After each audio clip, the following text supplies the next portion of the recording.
Hello and welcome to Frost Over the World, and a belated Happy New Year to everybody.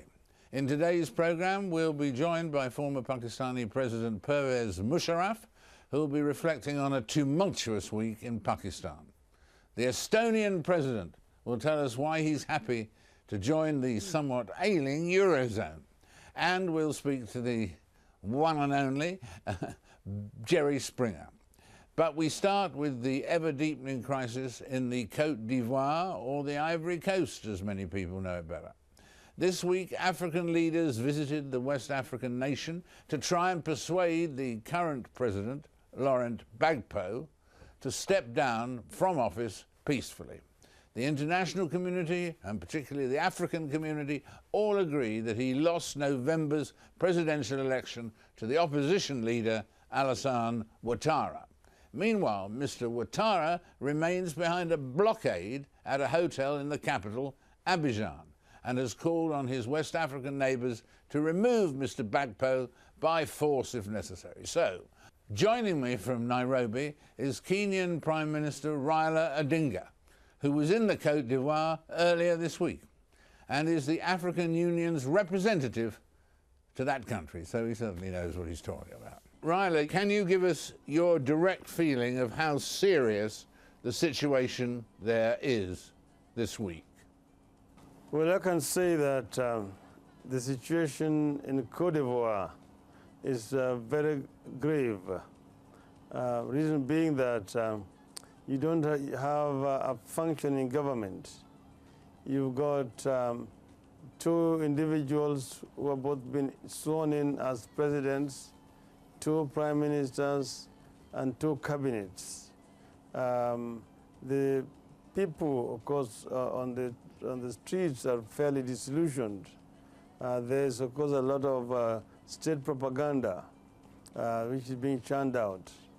I went there as an emissary of the African Union. Right. I teamed up with an ECOWAS team.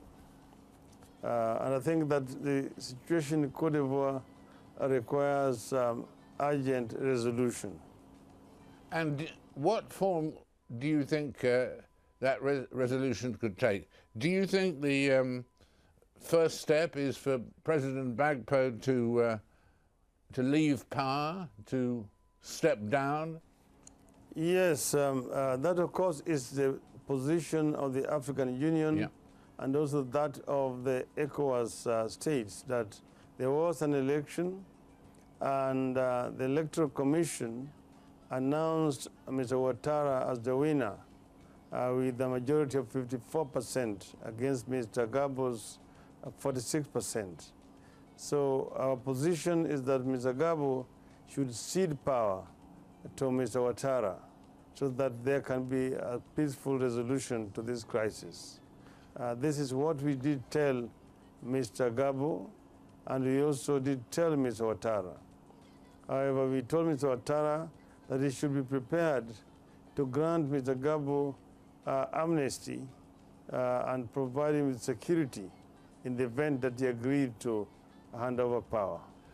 President Gbagbo, you feel, should in fact be given as some people have said, a dignified exit, rather than, for instance, being arrested. He should have a dignified exit. That is what we are actually proposing, that Mr. Gbagbo fear for his own security in the event that he handed over. So we say that there's need for a decent exit for Mr. Gbagbo that would ensure his security in the event that he decided to remain in the country, that he will not be persecuted or prosecuted for his past mistakes. I know that it is a price, but I think it's a price that is worth paying in order that Cote d'Ivoire can move on with a government which enjoys the support of the majority of the people of the country. Yes, is there any danger, do you think, if President Gbagbo was forced out of office, that there could be civil war in the Cote d'Ivoire, or are you confident that can be avoided by negotiating the exit of President Gbagbo? Yeah, you know that the country is highly polarized. There is the north-south divide. Then there is the issue of the indigenous Ivorians vis-a-vis the immigrant population, which is more than 2/3 of the total population. And then there is the Muslims and Christians. So I think that this requires some kind of unity. We need to have a reconciliation in order to unite the country, so that the ethnicization and the game of exclusion, which has been played for far too long, is resolved, and that the people are fully united. I think that Gbagbo has got some fanatical support among his people, and that unless there is a negotiated settlement, there may be civil war in the event that he was just driven out of power. There may still be war. And of course, in fact, Yeah. Mr. Ouattara, the winner of the election, according to most of the nations in Africa and the world, he was, when you went to see President Gbagbo, he was effectively held prisoner in the Hotel du Golf in Abidjan, and it was reported that, in fact, President Gbagbo had said that he would lift all those restrictions around the hotel, and he would no longer be a virtual prisoner because he would be freer to move about. Has President Gbagbo done what he said he would do? Yes, Mr. President Gbagbo gave us a firm undertaking. Indeed, he actually called his head of the army in our presence and gave instructions that the blockade should be lifted by noon the following day. I am disappointed to note that, or to learn that he has not done so, that he went back on his word, and that in fact he has not lifted the blockade, that Ouattara and his team are still locked up at the Golf Hotel in Abidjan. That, of course, shows that Mr. Gbagbo does not intend to honor his words.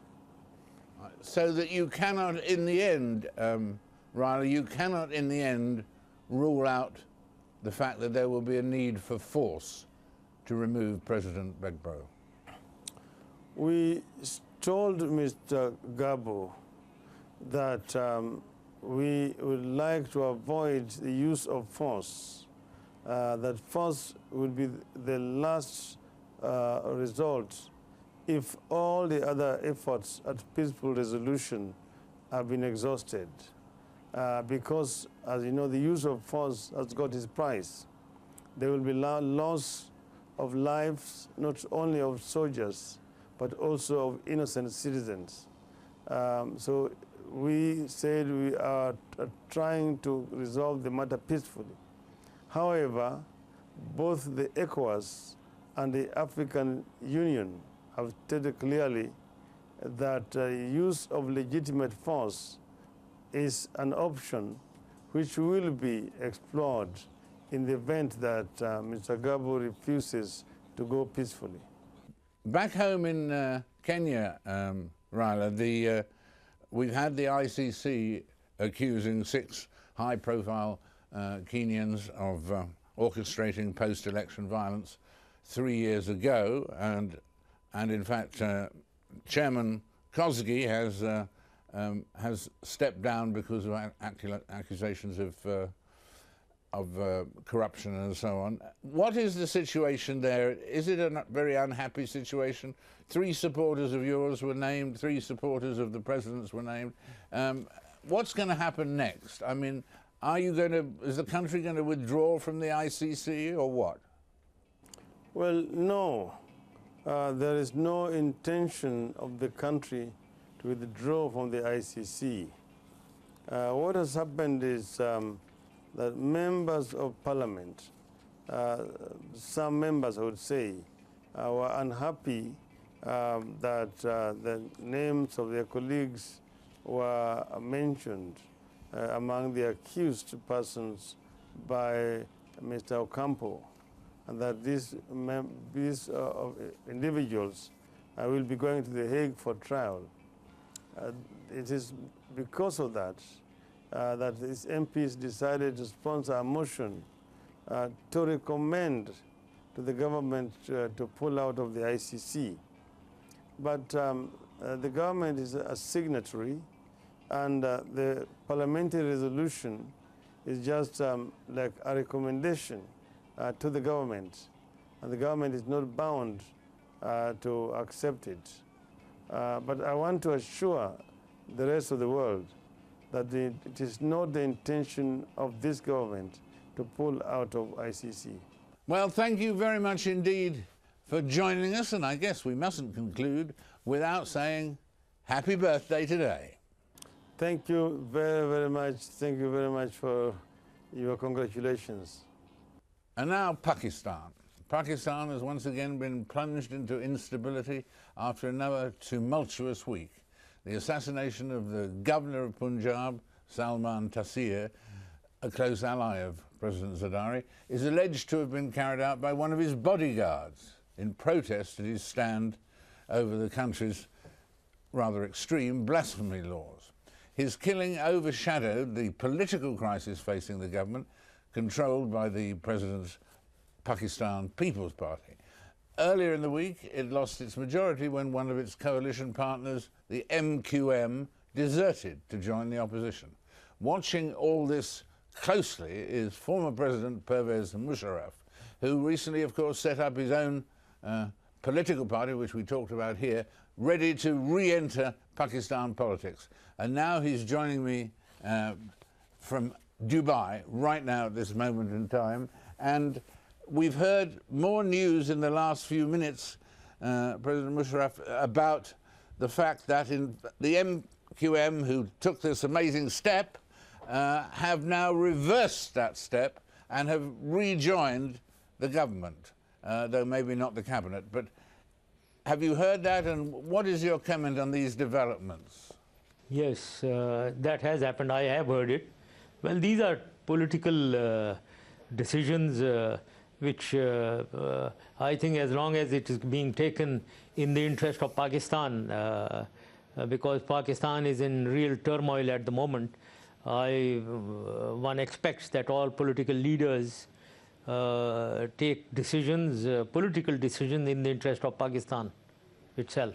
Does it bring closer the day when you will decide to return to Pakistan as the head of your party? Is that, as a result of these events, is that coming closer to happening or not? Yes, it appears to be getting closer because the more there is uncertainty, turmoil, and if at all there is some instability in the government, or there are signs of fresh elections coming up, that will be the time when I'll have to go back. But what I have to do between now and till I go back is the structuring and the organization of the party, which I am doing in all provinces of Pakistan.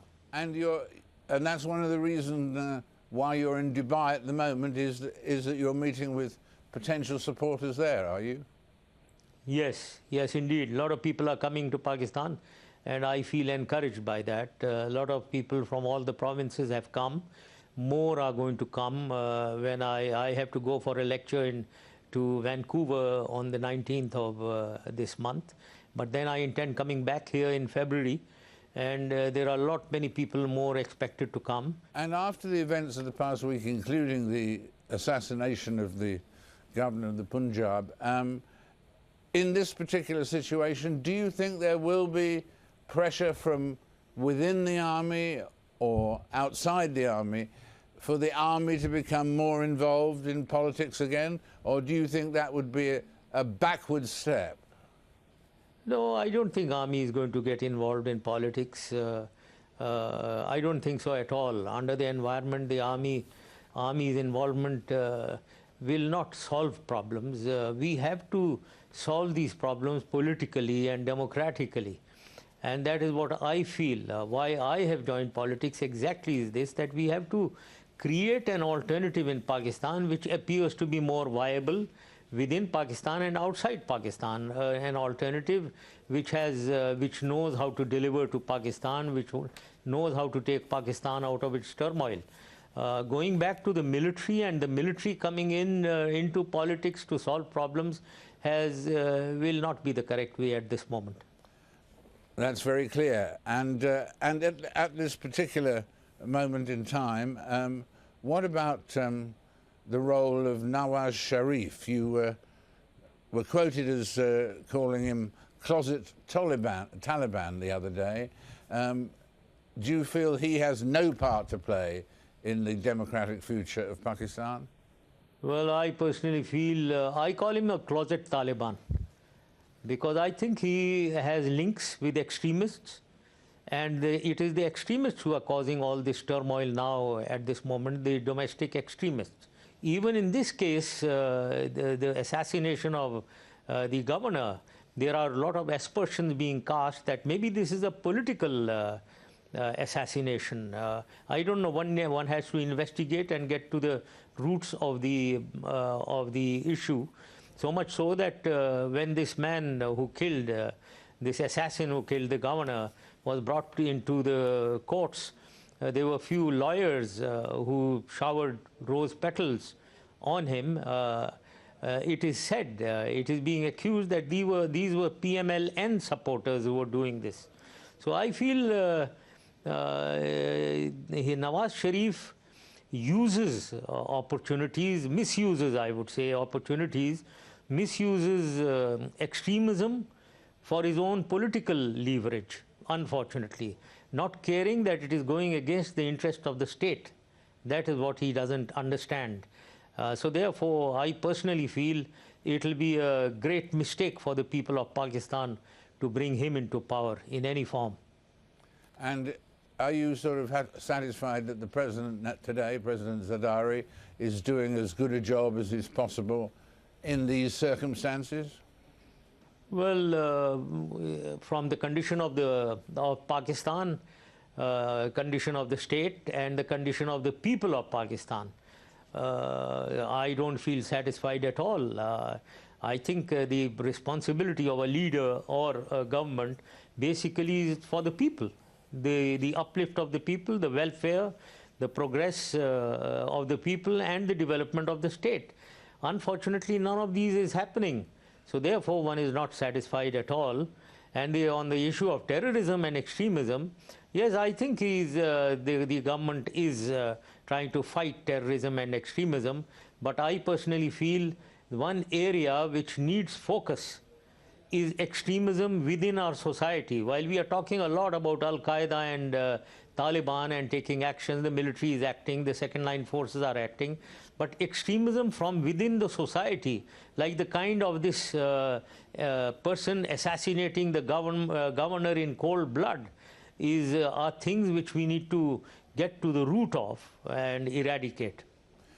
And to those people who've supported Nawaz Sharif over the years and think you're being very, very tough on him, what would you say to that? I mean, people who say, I voted for Nawaz Sharif for years and I would still vote for him again, and I can't imagine that he's closet Taliban.